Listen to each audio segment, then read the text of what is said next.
Okay, so you come in with your new toy. So you haven't got your contacts in, you're going to use your glasses, and we've got your new 22 and your 38, the 38 special. Release ammunition, lots of it. So today we are going to be familiarising you with your new handguns and just doing some basic marksmanship. Okay? 25 metres, back here in Boys Town, and we've got some people in the range, so it's going to get loud. With those just at the moment. So here we have 22, and the only issue with this is you've really got to push the casing right in, otherwise it protrudes and you can't close the cylinder. There's quite a distinctive, almost a click when the round sets itself properly. So just load them all up, then we'll get your eyes and ears on. So cock it.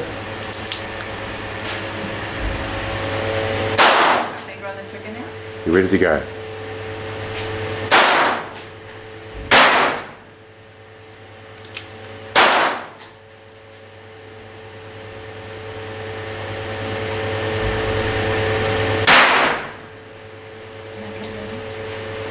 If you must.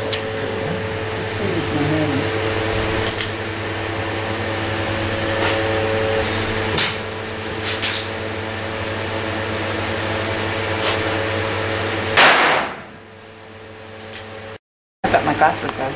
Okay. Does that felt okay? Yeah. Got a nice, very light trigger. Yeah. It doesn't single action. We'll go to double action soon where you don't cock it, you just pull the trigger. You'll find it's a lot heavier. So we'll do that now. We'll fire double action and then we'll go back and start right at the beginning with marksmanship. Yep. Okay, so this one's double action only. Just don't cock it, just pull the trigger, get a feel for it. It won't be accurate, don't worry. And we'll get your grip sorted out too. Yeah? Yeah. Whatever you do, don't let any part of your fingers get in front of this because you'll get burned.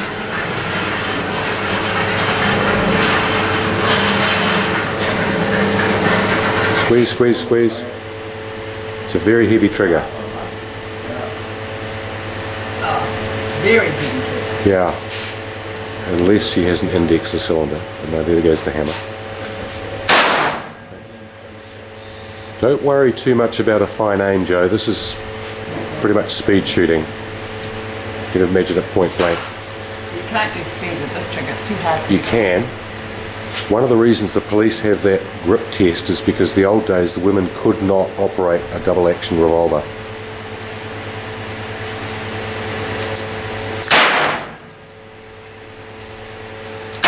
There we go. Okay, unload. Yeah, we're not at all worried about accuracy at this stage. You've got bullets all over the place, don't worry about it. We'll get your accuracy down in a little while. But you're getting it on paper, which is good. All those rounds which have missed will be in double action. It'll be boom, boom, boom. So don't worry about accuracy. I just want you to get used to the things we're going to go on to now, which is holding the thing properly.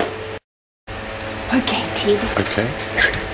I'm going to try 3 rounds with 2 different stances. One where you're supporting your wrist, gripping your wrist, and the other is sort of, it's called a weaver stance with the hand underneath the support hand underneath the master hand. Just see what feels best for you as far as being able to control it and what makes the trigger operation easy as well.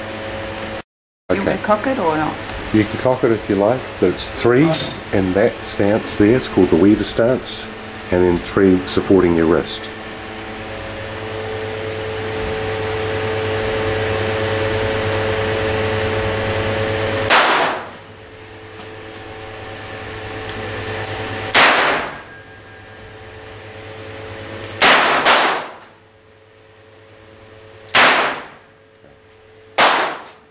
Brace out with that hand, kind of push out against your wrist. No, that's terribly wobbly. Okay, fine. Okay, what we're going to do now is, this is your reference point. What I want you to do is put your foresight at 6 o'clock, just below that. Okay? When you're looking through the sights, all I want you to concentrate on is, once you've got your target and your foresight, you focus just on your foresight. Don't worry about the fact that the target's obscure. and blurred, just concentrate on the top of the foresight. And then, two things we have to do. Foresight, and the second is the trigger operation. So you'll be cocking between shots, very, very slow, even squeeze on the trigger. It should be like a surprise when the gun goes off. So you just concentrate on those two things and those two things only, and we'll start working from there, okay? I'll shoot on to the next target just to show you what I mean by the trigger operation. So what you're doing is you're concentrating on that foresight. The foresight's now more or less in the middle of the target.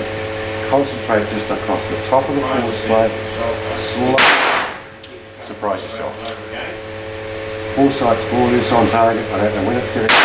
Here it goes. Every shot should be like that, a surprise, and you'll find that's what contributes to accuracy.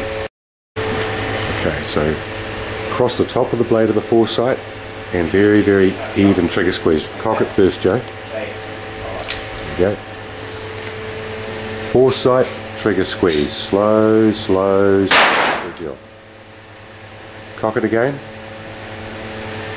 We're doing this single action.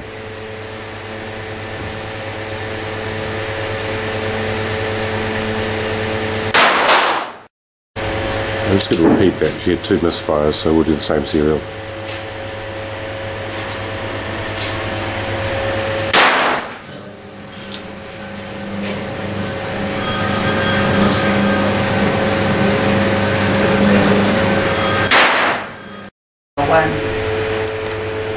You happy with that? Well, that's right. That's it, look at this. 1, 2, 3, 4. This is 5, 6, 7, 8. We had 2 misfires. So that's all your rounds are on, and you've got stuff in the black with a 22 at 25 meters. That's good. So the secret is, it's that foresight. Just sit there, don't get hung up on the bloody thing, just look flat across the top of it, and then operate that trigger. Smooth, slow, surprise yourself. And that's the reason you're getting them in the black.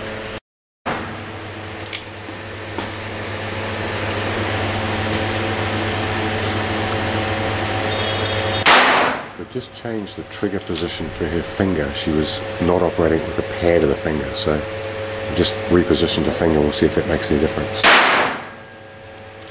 Okay, we'll try and only do 2 things per session, but just again, because trigger operation is so important, just take this and I'll show you what I want to do. Your finger is bouncing. It's alright, she's clear, empty. When you've activated the trigger, firstly, we've moved your position, your finger position is over here. We've moved it back in, so you're activating with the pad of the finger. It just gives you a bit more sensitivity. The other thing is, when you fire the shot, you're bouncing, the finger's coming back. What I want you to do is pin the trigger. Very slow, even pull, bang, and hold it to the rear. Okay. Then let it go. It just forces you not to snatch. And it's a discipline, basically. Keep the thing pinned, pause, reset. It's particularly important with automatic pistols, but it's a good habit to get into. Okay? So let's bring your targets back and we'll have a look, see how you get on.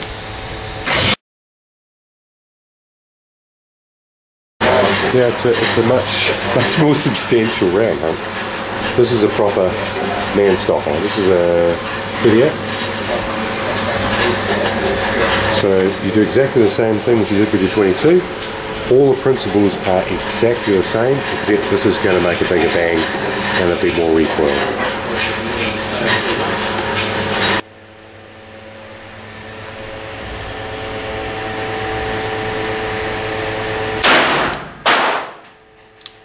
I think that's your 6. Is that 6? I think. Yeah. Okay, unload it. This one you push back, that's the one, and then push the cylinder out. Well done. Same deal, dump it with the rod. There you go. So how'd that... It's good actually. Yeah? It's a hell of a lot bigger bang, but you didn't flinch. So it's good. So what we'll do now is we'll get you back standing upright again. Should we see if I got the target? Yes, we'll have a look first, but that was just your familiarity shoot, just to get you used to the recoil and the noise. Okay, after Joe's fam shoot, we noticed the rounds are going high, and that's simply because the profile of the sights. This Smith & Wesson doesn't have, or is it the Colt? It's the Colt, I'm sorry. It doesn't have such an elevated rear sight. So she's going to have to get used to having basically a flat profile directly across the top of the gun. You'll only see a little bit of the foresight sticking up. That's okay, but still your reference point. So we're going to make an attempted accuracy, extended arms, and standing upright.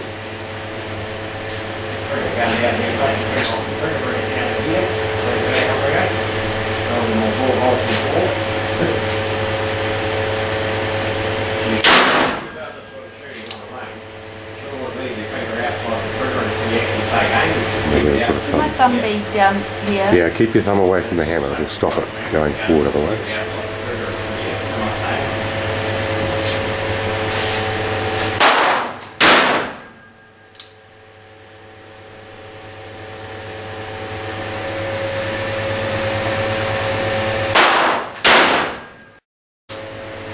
Okay, show us how it's done, Ted. I've fired one of these before, so, and I don't like revolvers. I prefer automatics.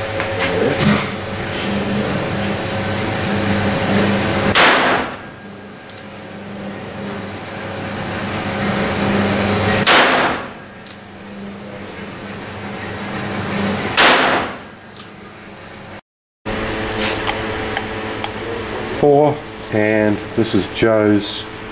So I don't know whether one of them was wildly off. The last shot basically was it just went 1, 2, 3, 4, 5. God knows where the sixth went. But that's for a short-barreled revolver at 25 metres. That's nice, and I think probably down to the light trigger.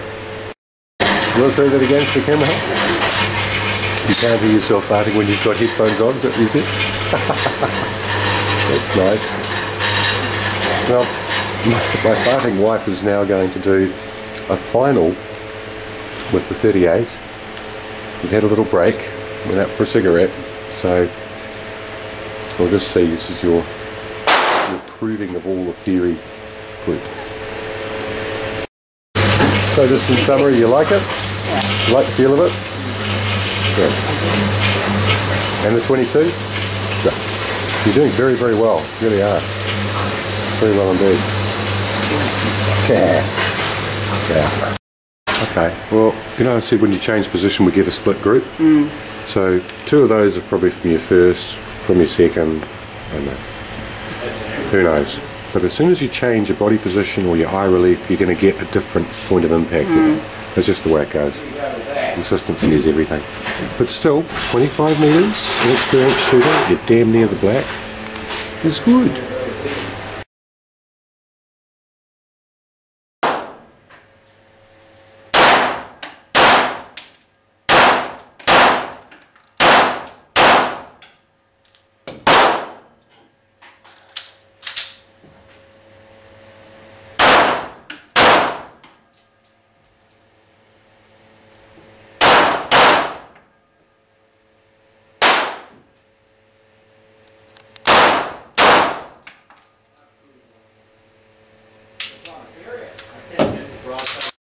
Pretty raggedy, crappy speed shoot, 25 metres, but again, the bulk of the first round hits are where they're supposed to be, and then my second round is, look at this, it's all over the place. But double taps, 25 metres, yeah, it's not bad. I'm not a fucking expert or anything, but it's a few more goes and we'll get that right down. It's not bad. It's good. For my instructors back in America.